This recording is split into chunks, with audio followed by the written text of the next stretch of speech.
હવે ગતિનો પ્રથમ નિયમ. હવે વસ્તુને ઢોળાવ ધરાવતી સપાટી પર થતી ગતિનું અવલોકન પરથી ગેલેલીએ તારણ કાઢ્યું કે જ્યાં સુધી કોઈ બાહ્ય બળ ન લાગે ત્યાં સુધી વસ્તુ અચળ ઝડપથી ગતિ કરે છે. હવે ગેલેલીઓ વૈજ્ઞાનિક છે.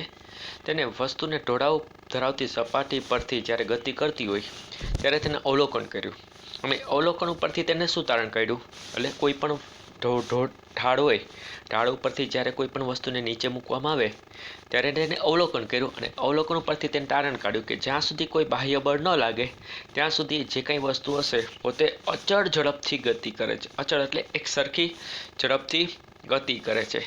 હવે તેને અવલોકન કર્યું કે જ્યારે લખોટીને ઢોળાવવાળી એટલે ઢાળવાળી સપાટી પરથી ગબડતી હોય ત્યારે તેને વેગ વધી જાય છે. હવે ધારો કોઈ ઢાળ હોય અને ઢાળની ઊંચાઈ ઉપરથી લખોટીને જો નીચેની તરફ છોડવામાં આવે તો જે કંઈ લખોટી હશે કઈ રીતે ગતિ કરશે કે તેને વેગ શું થશે, વધતો જશે, એટલે તેનો વેગ વધી જાય છે. હવે પછીના પ્રકરણમાં તમે ભણશો કે લખોટી અસંતુલિત ગુરુત્વીય બળને કારણે નીચેની તરફ ગતિ કરે છે અને નીચે પહોંચતા સુધીમાં તેનો એક નિશ્ચિત વેગ પ્રાપ્ત કરે છે. હવે પછીના જે કંઈ પ્રકરણમાં તમે જોશો કે તેમાં તમને એવું ભણવામાં આવશે કે લખોટી જ્યારે ઉપરથી જ્યારે નીચેની સુધી પહોંચશે ત્યારે નીચે પહોંચ્યા બાદ તે કોઈ નિશ્ચિત વેગ પ્રાપ્ત કરે છે, જે આપણે આકૃતિ સામે આપી છે 9.2ની અંદર બી આકૃતિ છે તેમાં દર્શાવ્યું છે. હવે આકૃતિ છે 9.2માં દર્શાવ્યું છે તે અનુસાર જ્યારે લખોટી ઉપરની ગતિ કરે છે ત્યારે તેનો વેગ ઘટે છે. હવે અહીં આપણને બે આકૃતિ આપેલી છે, તમે ટેક્સ્ટ બુક લઈને બેઠા હોય કે એ ઉપરથી છોડવામાં આવે છે તો જ્યારે એ લખોટી નીચેની તરફ ગતિ કરે છે ત્યારે તેના વેગમાં શું થશે, સતત વધારો થશે અને એ લખોટી જ્યારે સામેની તરફ જે ઢાળ છે એ લખોટી શું થશે, તે ઢાળ ઉપર ચડશે, પણ જ્યારે તે ઢાળ ઉપર ચડશે ત્યારે તેના વેગમાં શું થશે, ઘટાડો થશે. એક તરફથી ઉતરશે ત્યારે વેગમાં વધારો થાય છે અને બીજી તરફ ચડે ત્યારે તેના વેગમાં શું થશે, ઘટાડો થાય છે. હવે આકૃતિ સી માં દર્શાવ્યા પ્રમાણે બંને બાજુથી ઘર્ષણ રહિત આદર્શ સમતલ ધરતી સપાટી પર એક લખોટી સ્થિર છે.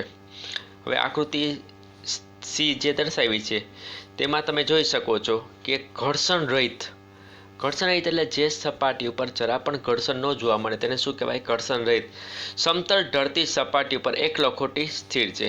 એમાં જો પહેલાં એક લખોટી દર્શાવવામાં આવી છે, તેમાં જે કંઈ લખોટી છે કેવી અવસ્થામાં દેખાય છે, સ્થિર અવસ્થામાં દેખાય છે. હવે ગેલેલીએ દલીલ કરી કે જ્યારે લખોટીને ડાબી બાજુથી છોડવામાં આવે ત્યારે ઢાળ પર નીચેની તરફ શું કરશે, ગબડે છે અને જમણી તરફ જે કંઈ ઢાળ છે તેટલી ઊંચાઈ સુધી પહોંચે છે. હવે તમે જ્યારે એક તરફના ઢાળ ઉપરથી જો લખોટીને છોડવામાં આવે તો જેટલી ઊંચાઈ ઉપરથી તમે લખોટીને છોડો છો તો તેટલી જ ઊંચાઈ જ્યારે તે બીજા ઢાળ ઉપર ચડશે ત્યારે તેટલી જ ઊંચાઈ તે બીજા ઢાળ ઉપર મેળવશે. એટલે જેટલી ઊંચાઈ ઉપરથી તેને છોડવામાં આવે છે તેટલી જ ઊંચાઈ તે બીજા ઢાળ ઉપર એટલી ઊંચાઈ ઉપર સુધી પહોંચે છે. બરાબર છે. ઊંચાઈથી છોડવામાં આવે જો બંને બાજુના ઢોળાવ સમાન હોય તો લખોટી તેટલી જ ઊંચાઈ સુધી પહોંચશે જેટલી ઊંચાઈથી તે ગબડે છે. જો જમણી બાજુનો ઢાળનો કોણ ધીરે ધીરે ઘટાડવામાં આવે તો લખોટીને તેટલી ઊંચાઈ પ્રાપ્ત કરવા માટે વધારે અંતર કાપવું પડશે.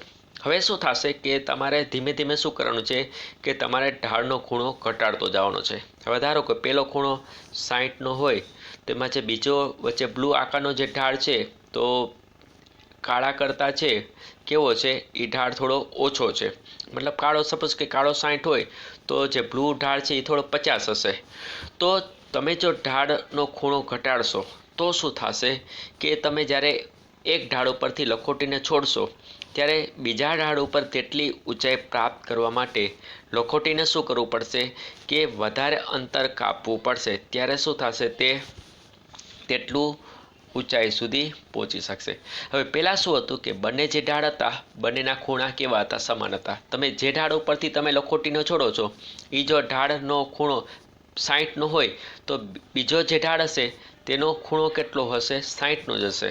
તો શું થશે કે જેટલી ઊંચાઈ ઉપર અંતર કાપશે એટલું જ અંતર બીજી ઊંચાઈ મેળવવા માટે એટલું જ અંતર કાપવાનું રહેશે. એટલે બીજા ઢાળ ઉપર જ્યારે એટલું ઊંચાઈ પ્રાપ્ત કરશે ત્યારે તેના દ્વારા એટલું જ અંતર કપાતું હશે, એટલે બંનેનું અંતર કેવું હશે? સમાન હશે. પરંતુ આપણે બીજા ઢાળમાં શું કરીએ છીએ? થોડો ખૂણો ઘટાડી દઈએ છીએ. તો તેટલી ઊંચાઈ મેળવવા માટે શું કરવું પડશે? લખોટીને વધારે અંતર કાપવું પડશે. હવે ત્રીજો જે કેસરી જેવો ઢાળ છે તેનો ખૂણો બ્લુ કરતાં કેવો છે? ઓછો છે. ધારો કે 30 ડિગ્રીનો ખૂણો છે.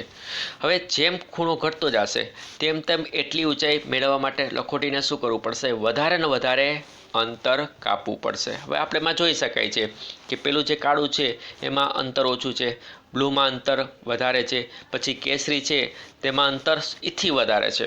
એટલે એટલી ઊંચાઈ ઉપર સુધી લખોટી પહોંચે છે, પરંતુ તેને શું કરવું પડે છે? વધારે અંતર કાપવું પડે છે. હવે જો જમણી બાજુનું સમતલ સ્થિતિ જ કરી દેવામાં આવે તો લખોટી મૂળ ઊંચાઈ પ્રાપ્ત કરવા માટે સમતલ સપાટી પર સતત ગતિ કરશે. હવે આપણે જે કેસરી છે એની જગ્યાએ આપણે શું કરશું? સમતલ કરી નાખીએ, ઢાળ છે જ નહીં. તો લખોટી શું કરશે કે તેટલી ઊંચાઈ, લખોટીને શું કરવું છે? તેટલી ઊંચાઈ મેળવવી છે, પણ તેટલી ઊંચાઈ મેળવવા માટે શું કરવું પડશે? સતત ગતિ કરવી પડશે. બરાબર છે. તેને શું, એનું ટાર્ગેટ શું છે? કે એટલી ઊંચાઈ મેળવવી. પણ એટલી ઊંચાઈ મેળવવા માટે લખોટી સતત શું કર્યા રાખશે? સતત ગતિ કર્યા રાખશે. તો લખોટી મૂળ ઊંચાઈ પ્રાપ્ત કરવા માટે સમતલ પર સતત શું કરશે? ગતિ કરશે. અને આ કિસ્સામાં લખોટી પર લાગતું અસંતુલિત બળ શું લાગશે? કેવું રહેશે? શૂન્ય રહેશે. અહીંયા લખોટી પર જે કંઈ બાહ્ય બળ લાગતું હશે તે બાહ્ય બળની અસર કેવી રહેશે? શૂન્ય રહેશે. તો આ કિસ્સામાં લખોટી પર લાગતું અસંતુલિત બળ શૂન્ય છે, જે દેખાડે છે કે લખોટીને ગતિ બદલાવા માટે અસંતુલિત બળ જરૂરી છે. પરંતુ લખોટીને અચળ ગતિ ચાલુ રાખવા માટે બાહ્ય બળની કોઈ જરૂર પડતી નથી. હવે આપણે સર્વપ્રથમ વાત કહી હતી કે જો ગતિ બદલાવી હોય કે દિશા બદલાવી હોય તો બાહ્ય અસંતુલિત બળ જરૂરી છે. પરંતુ અહીંયા તો લખોટીને શું કરવું છે? એક સરખી ગતિથી ચાલુ રાખવી છે. ગતિ કેવી રાખવી છે? એક સરખી રાખવી છે. તેથી તો પરંતુ લખોટીને અચળ ગતિ ચાલુ રાખવી છે, તેથી તેને કોઈ બાહ્ય બળની જરૂર પડતી નથી. જો વ્યવહારિક સ્થિતિમાં શૂન્ય અસંતુલિત બળ પ્રાપ્ત કરવું કઠિન છે. એટલે અહીંયા શું થશે કે કોઈ પણ પ્રકારનું બળ લાગશે નહીં. તો આમ થવા પાછળનું કારણ ગતિની વિરુદ્ધ દિશામાં લાગતું ઘર્ષણ બળની હાજરી છે. તેથી વ્યવહારમાં લખોટી અમુક અંતર કાપ્યા બાદ શું થઈ જાય? સ્થિર થઈ જાય છે. તો વ્યવહારમાં તો એવું શક્ય નથી કે ઘર્ષણ બળ તો હોય જ. બરાબર છે. એવું કોઈ સપાટી નથી કે જ્યાં ઘર્ષણ બળ ન હોય. તો અહીંયા શું થશે કે જે કંઈ લખોટી જ્યારે સમતલ સપાટી પર ગતિ કરશે ત્યારે અમુક અંતર કાપ્યા બાદ શું થઈ જશે? ગતિ સ્થિર થઈ જાય છે. તો અહીં ઘર્ષણ બળની અસર ઘટાડવા માટે લીસી લખોટી અથવા લીસી સપાટીનો ઉપયોગ કરવો જોઈએ. તો તમારે જો કોઈ પણ પદાર્થ હોય, તમારે જેને વધારે અંતર કપાવવું હોય તેના માટે શું કરવું પડે કે જે કંઈ પદાર્થ હોય એ કાંઈની સપાટી કેવી હોવી જોઈએ? લીસી હોવી જોઈએ. અથવા જે સપાટી ઉપર પદાર્થ ગતિ કરતો હોય તેની સપાટી લીસી હોવી જોઈએ અથવા ખરબચડી ન હોવી જોઈએ. તો શું થશે કે તેની સપાટી પર જ્યારે કોઈ પદાર્થ ગતિ કરશે તે વધારે અંતર કાપશે. બરાબર છે. અથવા તેના પર શું કરવું જોઈએ? લુબ્રિકન્ટ લગાડવું જોઈએ. તો તેને કારણે તે વધારે તેના પર અંતર કાપી શકશે. બરાબર. તો ગતિનો પ્રથમ નિયમ આપણે આટલું જોઈએ. હવે આપણે આગળ જોશું. તો આપણને આકૃતિ આપેલી છે. એક ઢાળ ઉપરથી લખોટીને છોડવામાં આવી છે. લખોટી ઢાળ ઉપરથી ઉતરીને સામેનું ઢાળ શું કરે છે? ચડે છે. તો જેટલી ઊંચાઈથી છોડવામાં આવે છે તેટલી જ ઊંચાઈ તે બીજા ઢાળ ઉપર પ્રાપ્ત કરે છે. હવે આપણે ધીમે ધીમે શું કરીએ છીએ? ઢાળનો ખૂણો ઘટાડતા જઈએ છીએ. તો જેમ જેમ ખૂણો ઘટતો જશે તેમ તેમ શું થશે કે તેટલી ઊંચાઈ પ્રાપ્ત કરવા માટે લખોટીને વધારે ને વધારે અંતર કાપવું પડશે. તો છેલ્લે આપણે ઢાળને શું કરી નાખ્યો? સમતલ કરી નાખ્યો, ઢાળ કાઢી નાખ્યો, સપાટ કરી નાખ્યું. તો શું થવું જોઈએ કે લખોટી અચળ વેગથી ગતિ કરવા લાગશે. પરંતુ આ એક શું છે? ખાલી ઓલું થયું, આપણે જસ્ટ માન્યતા રહી. એવું શક્ય નથી. શક્ય આપણે શું કરી શકીએ? વધારે અંતર ક્યારે કપાવી શકાય? કે જો તેની સપાટી કેવી હોય? લીસી હોય અથવા તેને લુબ્રિકન્ટ લગાડેલું હોય તો જ આવું શક્ય છે. હવે ન્યૂટનના બળ તેમજ ગતિ વિશેના ગેલેલિયોના વિચારને આગળ અભ્યાસ કર્યો. હવે ન્યૂટને શું કર્યું? ન્યૂટને આ ગેલેલિયોનો જે કાંઈ વિચાર હોય તેનો અભ્યાસ આગળ કર્યો અને ગતિમાન પદાર્થની ગતિને સમજાવતા 3 મૂળભૂત નિયમ રજૂ કર્યા. અત્યારે કે આપણે ગેલેલિયો વિશે જાણકારી મેળવી. હવે આગળ કોણ આવે છે? ન્યૂટન, જેને ગેલેલિયો જે કાંઈ પ્રયોગ કર્યા હતા તેનો એને પ્રયોગનો અભ્યાસ કર્યો અને તેના ઉપરથી તેને 3 નિયમ બનાવ્યા. તો આ 3 નિયમો ન્યૂટનના ગતિના નિયમ તરીકે ઓળખાય છે. અને પ્રથમ નિયમ આ પ્રમાણે છે. આ નિયમ તમારે પાકો કરવાનો જ છે, પરીક્ષામાં આવે જ. દરેક વસ્તુ પોતાની સ્થિર અવસ્થા કે સુરેખ પથ પર અચળ ગતિની અવસ્થા જાળવી રાખે છે જ્યાં સુધી તેના કોઈ પર બાહ્ય બળ વડે અવસ્થા બદલાવાની ફરજ ન પાડે. હવે પહેલો નિયમ તમે છે ને નવનીતમાંથી પાકો કરશો તો બહુ સરળ પડશે. ન્યૂટનનો પહેલો નિયમ જણાવો અને તેનું ઉદાહરણ આપો. હવે પહેલો નિયમ શું કહે છે? દરેક વસ્તુ પોતાની સ્થિર અવસ્થા કે પોતાની ગતિ અવસ્થા જાળવી રાખશે. ક્યાં સુધી જાળવી રાખશે? કે જ્યાં સુધી તેના પર કોઈ બાહ્ય બળ લગાડવાની ફરજ ન પાડે. જો પદાર્થ સ્થિર અવસ્થામાં હશે તે સ્થિર અવસ્થામાં જ રહેશે અને જો કોઈ પદાર્થ ગતિમાં હશે તે પોતાની ગતિ ચાલુ રાખશે. પણ ક્યારે? કે જ્યાં સુધી તેના પર કોઈ બાહ્ય બળ ન લાગે ત્યાં સુધી. હવે એક ઉદાહરણ આપીએ આપણે. તમારું ટેબલ ઉપર કોઈ ચોપડી પડી છે. ચોપડી ક્યાં સુધી ટેબલ ઉપર પડી રહેશે? કે જ્યાં સુધી તમે એને હટાવશો નહીં ત્યાં સુધી. બરાબર છે? તો આ શું છે? ગતિનો પહેલો નિયમ છે. બરાબર છે? પાકો થઈ જશે ને? શું? દરેક વસ્તુ પોતાની સ્થિર અવસ્થા કે ગતિમાન અવસ્થા જાળવી રાખે છે. ક્યાં સુધી? કે જ્યાં સુધી તેના પર કોઈ બાહ્ય બળ ન લાગે. તો ન્યૂટનનો પહેલો નિયમ શું કહે છે? કે દરેક વસ્તુ પોતાની સ્થિર અવસ્થા કે ગતિમાન અવસ્થા જાળવી રાખે છે. ક્યાં સુધી? કે જ્યાં સુધી તેના પર કોઈ બાહ્ય બળની ફરજ ન પાડે. હવે બીજા શબ્દમાં દરેક વસ્તુ પોતાની ગતિ અવસ્થામાં થતા પરિવર્તનનો વિરોધ કરે છે. એટલે કેવી રીતે? કે જો કોઈ વસ્તુ સ્થિર હોય તો પોતે સ્થિર અવસ્થામાં રહેવાની કોશિશ કરશે. એટલે પોતાના પર પેલા વસ્તુ પર તમે બળ લગાવો છો તો પોતે શું કરશે? તેના પર જે બાહ્ય બળ લાગે છે તે તેના પરિવર્તનનો શું કરે છે? વિરોધ કરે છે. એટલે થોડું શરૂઆતમાં શું લાગશે? કે થોડું સમય લાગશે એટલે તરત જ પછી વસ્તુ ગતિમાં આવે છે. તો બીજા શબ્દમાં કહીએ તો દરેક વસ્તુ પોતાની ગતિ અવસ્થામાં થતા પરિવર્તનમાં વિરોધ કરે છે. જો સ્થિર હશે તે સ્થિર રહેવાની કોશિશ કરશે અને ગતિમાં હશે તે ગતિમાં રહેવાની કોશિશ કરશે. તો એમાં તમે જો કોઈ પણ બાહ્ય બળ લગાવો તો એમાં જે કંઈ પરિવર્તન આવે તે શરૂઆતમાં તે વસ્તુ દ્વારા પરિવર્તનનો શું કરવામાં આવે છે? વિરોધ કરવામાં આવે છે. તો સમગ્ર તથા કોઈ વસ્તુની સ્થિર અવસ્થામાં રહેવાની કે અચળ વ્યક્તિ ગતિ રહેવાની પ્રકૃતિને જડત્વ કહે છે. તો જે કંઈ વસ્તુ સ્થિર અવસ્થામાં હશે પોતે સ્થિર રહેવાની કોશિશ કરશે અને જો ગતિમાં હશે તે પોતે પોતાની ગતિ ચાલુ રાખવાની કોશિશ કરશે. તો આ જે વસ્તુના જે કંઈ ગુણધર્મ છે, પોતાની જે પ્રકૃતિ છે તે પ્રકૃતિને શું કહેવાય? જડત્વ કહે છે. સમજાઈ ગયું? શું?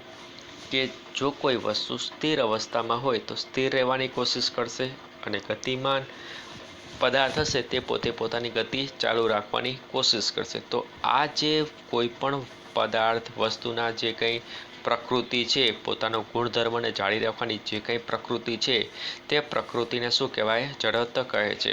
આ જ કારણથી ગતિના પ્રથમ નિયમને જડત્વનો પણ નિયમ કહેવામાં આવે છે. તો જે ન્યૂટનનો પ્રથમ નિયમને બીજો શું કહેવામાં આવે છે? જડત્વનો નિયમ કહેવામાં આવે છે. હવે તેના માટે એક સરસ મજાનું ઉદાહરણ આપેલો છે કે જ્યારે આપણે કોઈ પણ મોટરકાર મુસાફરી કરતા હોય ત્યારે અનુભવનું વર્ણન જડત્વ નિયમ દ્વારા કરી શકાય. હવે સીટની સાપેક્ષ આપણે ત્યાં સુધી સ્થિર રહેવાનું છે કે જ્યાં સુધી મોટરકાર રોકવા માટે ડ્રાઈવર બ્રેક ન લગાડે. હવે સીટની સાપેક્ષમાં આપણે ત્યાં સુધી સ્થિર અવસ્થામાં રહીએ છીએ. હવે બીજું એક આપણે તેના કરતાં સારું ઉદાહરણ આપીએ કે આપણે જ્યારે કોઈ બસમાં જતા હોય, બરાબર છે? બસમાં બેઠા હોય, બસ ચાલુ હોય છે એટલે આપણે બસની સાથે શું છે કે ગતિ આપણી ચાલુ રહેશે. હવે અચાનક જો બ્રેક લગાડવામાં આવે તો શું થશે? કે આપણે આગળની તરફ ઢળી જઈએ છીએ. બરાબર છે? પણ શું કામ આપણે આગળની તરફ ઢળી જઈએ છીએ? કારણ કે આપણા શરીરનો નીચેનો જે ભાગ છે તે કોના સંપર્કમાં છે? બસના સંપર્કમાં છે, બરાબર છે. એટલે બસ ઊભી રહી તો આપણા શરીરનો જે નીચેનો ભાગ છે બસના સંપર્કમાં છે તે સ્થિર થઈ જશે, પરંતુ આપણા શરીરનો જે ઉપરનો ભાગ છે તે પોતાની ગતિ ચાલુ રાખવાની કોશિશ કરશે, એટલે તે થોડો આગળની તરફ શું થાય છે? ઢળી જાય છે. તે જ રીતે જ્યારે બસ ચાલુ કરવામાં આવે, ઊભી સ્થિર બસ હોય, અચાનક જો ચાલુ થાય તો આપણને પાછળની તરફ ધક્કો લાગે છે. શું કામ? હવે આપણું શરીર બસ સાથે સ્થિર અવસ્થામાં છે, બસ ચાલુ થશે તો આપણા શરીરનો નીચેનો ભાગ જે બસના સંપર્કમાં છે તે ગતિમાં આવે છે, પરંતુ આપણા શરીરનો જે ઉપરનો ભાગ છે તે પોતાની સ્થિર અવસ્થામાં રહેવાની પ્રયત્ન કરશે, બરાબર છે. એટલે નીચેનો ભાગ આગળ જતો રહેશે પણ પાછલો ભાગ શું રહેશે? સ્થિર અવસ્થામાં કોશિશ કરશે. એટલે આપણે પાછળની તરફ શું થાય છે? ધક્કો લાગે છે. તો બરાબર, આના કરતાં થોડો મેં ઉદાહરણ અલગ આપ્યો છે. સમજાણું? તો આ એક વાંચી લેજો. બ્રેક લગાડથી ગાડીની સાથે સ્થિર અવસ્થામાં છે, પરંતુ આપણું શરીરને જડત્વને કારણે ગતિમાન અવસ્થામાં જ રહેવાની વૃત્તિ ધરાવે છે. અચાનક બ્રેક લગાવવાને કારણે આપણી સીટની આગળ લાગેલ પેનલ સાથે અથડાથી ઘાયલ થઈ શકે છે. તો આ પ્રકારની દુર્ઘટના માટે આપણે સુરક્ષા બેલ્ટનો ઉપયોગ કરવો જોઈએ. તો આપણે ગાડી હોય, ગાડીમાં સુરક્ષા બેલ્ટનો ઉપયોગ કરવામાં આવે છે. શું કામ? કે જ્યારે આપણે ગાડી ચાલતા અચાનક બ્રેક મારીએ તો આપણું જે ઉપરનો ભાગ છે તે પોતાની ગતિ ચાલુ રાખવાની કોશિશ કરશે. તો આપણી સાથે સીટ બેલ્ટ જો બાંધેલો હોય તો ઉપરનો ભાગ સીટ બેલ્ટને કારણે શું થશે? આગળની તરફ ગતિ કરશે નહીં. તો તેને કારણે આપણું જે ડેશબોર્ડ હોય ગાડીનું એની સાથે ભટકાવાના ચાન્સીસ ઓછા રહે, એટલે આપણે કોઈ દુર્ઘટના થઈ શકે નહીં. એટલા માટે જ આપણે નિયમ આવેલો છે કે તમે જ્યારે ગાડીમાં મુસાફરી કરતા હોય ત્યારે ડ્રાઈવર અને તેની બાજુમાં જે કંઈ વ્યક્તિ બેઠો હોય તેને ફરજિયાત શું બાંધવાનું કહે છે? Seat belt. આને કારણે કે જ્યારે કોઈ અચાનક બ્રેક મારવાનું થાય ત્યારે આપણે આગળની તરફ ઝૂકવાના જ છીએ, પણ સીટ બેલ્ટને કારણે આપણે આગળની તરફ ઝૂકવાનું થાય તો પણ આપણે સીટ સાથે બંધાયેલા રહી, બરાબર છે. હવે સુરક્ષા બેલ્ટ આપણા શરીરને આગળની તરફ ગતિને ધીમું પાડતું બળ લગાડે છે. હવે આપણે જે સુરક્ષા બેલ્ટ લગાડ્યું હોય, બેલ્ટ, સેફ્ટી બેલ્ટ, તે આપણા શરીર જે આગળની તરફ ગતિ કરે છે તેને આગળ જતું અટકાવે છે. આનાથી ઉલટો અનુભવ આપણે ત્યારે થાય જ્યારે આપણે બસમાં ઊભા હોઈએ અને બસ અચાનક ચાલુ થાય ત્યારે આપણને પાછળની તરફ નમી જાય છે. તે પણ આપણને સમજાયું. હવે આમ થવાનું કારણ બસ અચાનક ચાલુ થતાં આપણા પગ જે બસના તળિયાના સંપર્કમાં હોય છે તે ગતિમાં આવે છે, પરંતુ શરીરનો ઉપરનો ભાગ જડત્વને કારણે ગતિનો શું કરે છે? વિરોધ કરે છે. તેથી આપણે પગ આગળ નીકળી જશે અને શરીરનો ભાગ તે પોતાની સ્થિર અવસ્થા જાળવી રાખવાની કોશિશ કરશે, એટલે આપણને પાછળની તરફ ધક્કો લાગે છે, બરાબર છે. આપણું ઉદાહરણ તો આપણે સમજાવ્યું તો સરસ રીતે આપણે સમજાઈ ગયું છે. હવે જ્યારે કોઈ મોટર કાર અત્યંત ઝડપથી તીવ્ર વળાંક લે છે ત્યારે આપણે એક તરફ નમી જઈએ છીએ. આ હકીકત જડત્વના નિયમને સમજી શકાય છે. આપણું શરીર સુરેખ પથ પર, હવે આપણે જ્યારે કોઈ મોટર કારમાં જતા હોય, બરાબર છે, ત્યારે આપણે અચાનક જો વળાંક લઈએ તો શું થાય છે કે આપણે એક તરફ નમી જઈએ છીએ, પણ આપણે થોડી આ હકીકત ઝડપત્વના નિયમને સમજી શકાય છે. આપણું શરીર સુરેખ પથ પર ગતિ ચાલુ રાખે છે જ્યારે મોટરકાર દિશા બદલે માટે એન્જિન દ્વારા અસંતુલિત બળ લગાડવામાં આવે છે. હવે જ્યારે મોટરકાર દિશા બદલાવી હોય ત્યારે શું કરે છે? એન્જિન દ્વારા બળ લગાડવામાં આવે છે. ત્યારે આપણા શરીરને ઝડપત્વને કારણે સીટ પર એક તરફ નમી પડીએ છીએ. તો આમાં એક તરફ આપણે જે નમી જશું તે કોને કારણે? કે જે કંઈ એન્જિન દ્વારા જે કંઈ બળ લાગે છે તે બળને કારણે આપણે એક તરફ શું કરશું? ઢળી પડશું. કોઈ વસ્તુ ત્યાં સુધી સ્થિર અવસ્થામાં રહેશે કે જ્યાં સુધી કોઈ અસંતુલિત બળ ન લાગે. હવે કોઈ વસ્તુ ક્યાં સુધી પોતાની સ્થિર અવસ્થા ચાલુ રાખશે? કે જ્યાં સુધી કોઈ બાહ્ય બળ તેના પર ન લાગે. તો સ્થિર પદાર્થ પોતાની સ્થિર અવસ્થા ચાલુ રાખવાની કોશિશ કરશે, બરાબર. તો અહીંયા ન્યૂટનના ગતિના પહેલા નિયમનો એક આપણે ઉદાહરણ જોઈએ. હવે તમારે શું કરવાનું છે? ખાલી ગ્લાસ લેવાનું છે અને ખાલી ગ્લાસ ઉપર તમારે કાર્ડબોર્ડ એટલે પૂઠું રાખવાનું, અને તે પૂઠાને તમારે મૂકી અને તેના ઉપર એક 5 રૂપિયાનો સિક્કો મૂકવાનો. હવે તમારે શું કરવાનું છે કે તમારી જે કંઈ પત્તું રાખો કે પૂઠું રાખો, તે પૂઠાનો જે ખૂણાનો ભાગ હોય એમાં જોરથી તમારે ધક્કો મારવાનો. હવે શું થશે કે જેવો તમે આંગળી વડે ધક્કો મારશો પૂઠાને, તો જે દિશામાં ધક્કો લાગશે તે દિશામાં પૂઠું આગળ વધશે, પરંતુ ઉપર જે સિક્કો પડ્યો હશે તે પૂઠા સાથે જશે નહીં, પરંતુ તે શું થશે? ગ્લાસમાં પડી જશે. સમજાઈ ગયું? શું થયું? પત્તાના આગળની તરફ ધક્કો મારો તો જે દિશામાં આપણે ધક્કો મારશું તે પત્તું તે દિશામાં ફેંકાઈ જશે, પરંતુ સિક્કો પોતાના જડત્વને કારણે શું થશે? ગ્લાસમાં પડી જશે. તો પત્તું ખસવા જતાં સિક્કો જડત્વને કારણે પોતાનો ગુણધર્મ જાળવી રાખવાની શું કરે છે? કોશિશ કરશે. તો અહીંયા થશે શું કે તમે ધક્કો મારો છો તો જે દિશામાં ધક્કો લગાવતા હોય તે દિશામાં પૂઠું આગળ વધે છે, પરંતુ સિક્કો શું કરશે? પોતાનું જે સ્થિર અવસ્થા છે સ્થિર અવસ્થા જાળવી રાખવાની કોશિશ કરશે. એટલે તે પોતે પૂઠા સાથે ગતિ કરશે નહીં અને પોતાની સ્થિર અવસ્થા જાળવી રાખવાની કોશિશ કરશે, એટલે નીચે તો કંઈ સપોર્ટ આવશે નહીં, એટલે સિક્કો શું થશે? ગ્લાસમાં પડશે. તો પોતાનો જે જડત્વનો ગુણધર્મ જાળવી રાખવાની શું કરે છે? સિક્કો કોશિશ કરે છે અને તેને કારણે શું થશે? નીચે પડશે. તો આપણું એક ઉદાહરણ છે. હવે અહીં લગી આપણું આ ચેપ્ટર અહીંયા પૂરું કરી છીએ. હવે પછી આપણે નવું ચેપ્ટર ચાલુ કરશું. બરાબર છે? તો હું તમને હવે પ્રશ્ન કહીશ કે તમારા આ પાઠમાંથી કેટલા પ્રશ્ન પાકા કરવાના છે તે તમને આગળ હું જણાવીશ.